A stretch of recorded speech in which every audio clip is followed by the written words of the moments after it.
One Saturday morning, around 6 a.m. in the morning, ito na nga, nagigising na ako kahit hindi pa dapat gumising ng maaga. Nasanay na kasi ang aking katawan. First thing to do in the morning, pinagtitimpla ko ng milk ang aking bunso. Pagkatapos ay pinapakain ko naman ng 4 babies namin. So today is Saturday.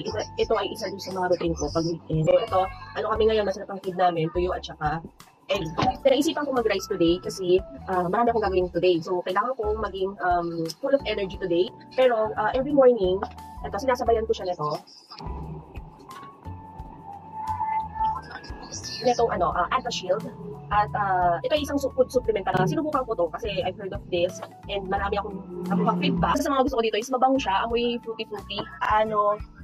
Ako nag-take nito. So, ako kasi hindi ako nagmamainit sa umaga. So, sinasabay ko talaga siya pag morning. Which is, any time of the day naman pwede mo siyang i-take. Pero masarap kasi, for me, masarap siyang isabay doon sa pagkain sa breakfast. So, nilalagay ko lang siya. Bali, ayan na siya. Natutunaw siyang ito yung magic na pinapakita ko sa kids ko. Ang laki ng tulong niya sa akin when it comes to my immune system. Sobrang dami ng ginagawa sa bahay.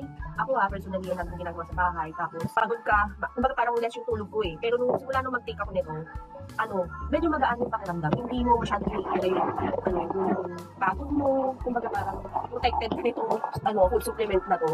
Na parang nilubos na yung immune system mo. Ganun yung effect sa akin. Ramdam ko yung hindi ako basta-basta nagkakasipon, nagkakaubo. Kasi ramdam ko yun na parang sobrang bagsak yung immune system ko pag for me, kailangan talaga natin ng mga ganitong supplement kasi lalo na tayong mga mamis kasi ilang oras lang lagi ang tulog natin, lagi tayong pagod, diba?